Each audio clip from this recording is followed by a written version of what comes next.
There he stood watching his wife of 3 years as he face-palmed himself. She had just broken a plate of her very own favorite cutlery set because she was clumsy while holding it carefully. And the result is there on the floor, the expensive plate broken into pieces. He didn't bother saying anything as he watched her crouched down on the floor, her lips parted in shock. He just sat watching her pick the pieces quietly, mourning as he spoke in a low voice. Use gloves, you'll hurt yourself.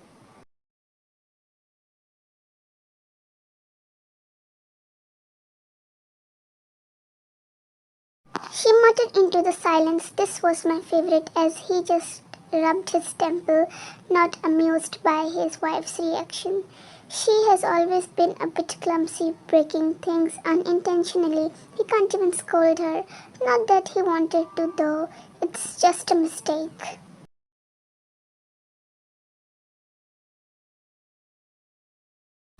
And now he'll be doomed if he lets her clean this. He sighed, saying, I'll clean it, wash your hands. As his wife just sat there on the floor quietly staring at the cutlery, mourning. Damn, his wife could be seriously funny at times.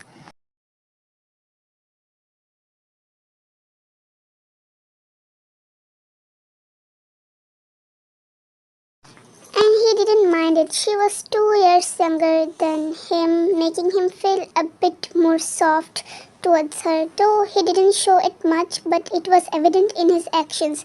Whenever she did make mistakes, he did explain her, not shout or scream at her. God, he could never shout at her, his wife. He stifled a laugh as he crouched down beside her, cleaning the mess she made with bare hands. She immediately held it. Didn't you tell me to wear gloves? Where are yours? I don't need it. I'm fine.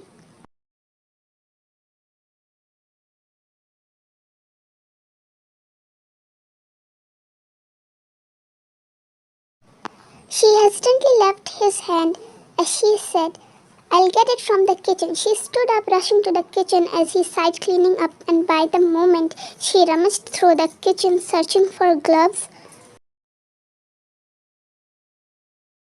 and by the time she returned with gloves, he had already cleaned it up and was now walking upstairs to the bedroom. She murmured, You could have waited. Her voice carried a bit of sadness as she put the gloves on the table.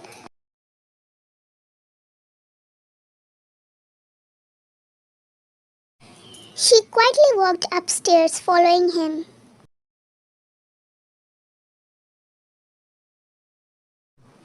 She got onto the bed, her hesitant eyes stuck on the bathroom door. She heard the water dripping. He has gone in taking a night shower. He always does this before bed. She was sitting, her back resting against the headboard. Maybe she was waiting for him again. He stepped out of the shower with a towel wrapped around his waist.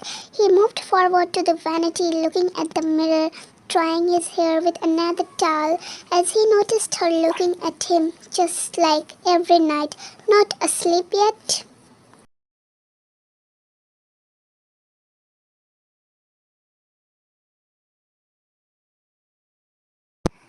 Her eyes widened. He caught her staring again, just like every other night, as she tried to come up with the excuse, sitting up on the bed. I'm not feeling sleepy. Yeah, that's it. He hummed at her as she looked at everywhere, but not him, which wasn't.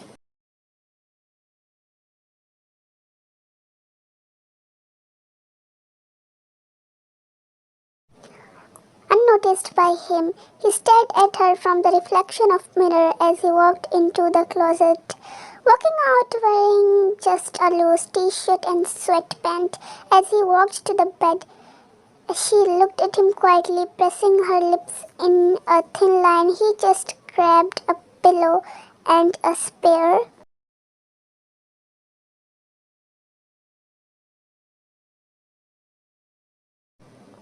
blanket before he walked to the couch, plopping on it, scrolling his phone. "Should I switch off the lights?"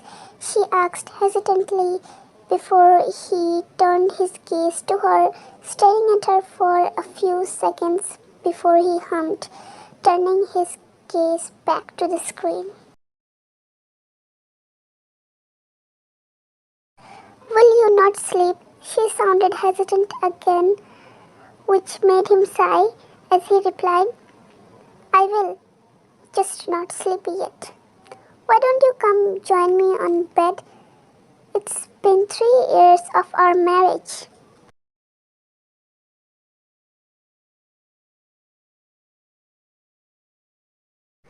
"And we have not shared the bed yet." His gaze flickered to her as she finished talking. He knew she was right. Asking for something as mundane as sharing a bed with her husband. She sat there, getting her fingers looking down. She did say this every day.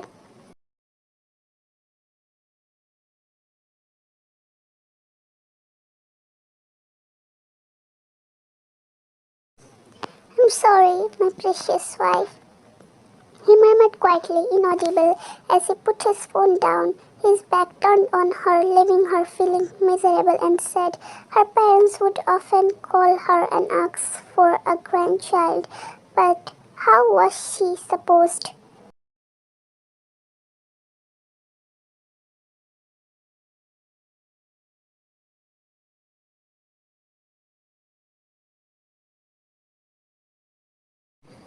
To give her parents a grandchild when her husband and her have never shared a bed yet.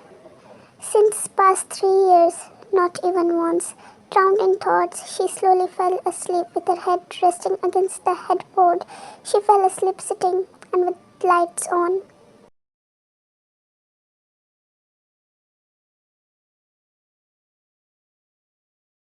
And he knew it. He sat up on the couch with disheveled hair as he walked to the bed, as he grabbed the back of her neck with one hand and her shoulder with the other, as he carefully laid his wife comfortable on the bed and tucked her in.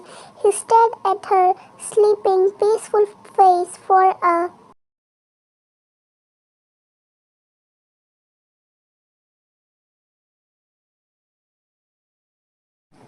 few minutes as he leaned down, pressing a soft kiss against her forehead before he switched off the lights, walking back to the couch, sleeping with his back turned on her.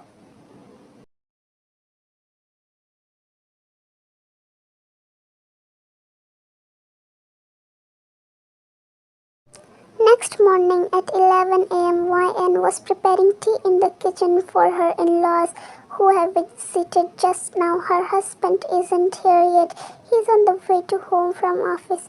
She unintentionally bit her lower lip, thinking too hard about something.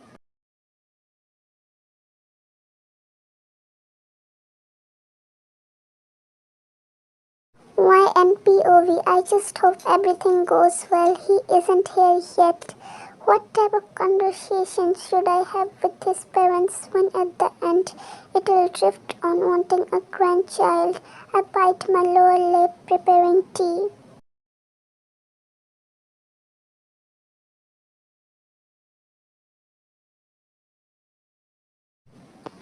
Surely he's a good husband, maybe the best one, but he never shared a bed with me. I doubt if there's someone else in his life. I was drowned in thoughts unless a hand brushed over my lower lip, which I was biting too hard. I turned back immediately. It was him in his office attire as he spoke.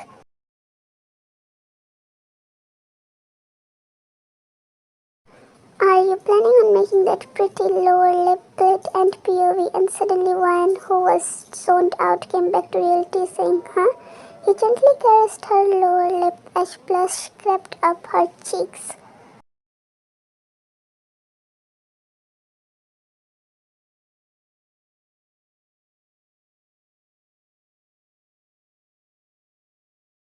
"When did you come?" she murmured softly as he replied in a gentle tone. "Just now, teammate." He glanced at the boiling tea as she turned back to the stove, replying,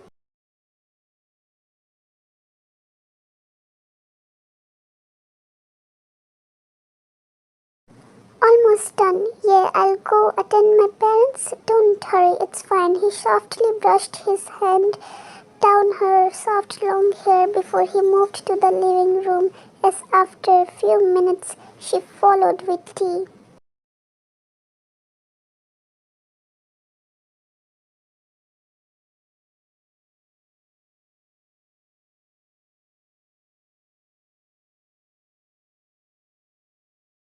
The atmosphere was a bit tensed as his parents sipped on their tea. His mother opened her mouth to say something to Ryan, but one glare from him was enough to close her mouth. His parents must not have the audacity to ask for a grandchild after what they have done to their daughter-in-law.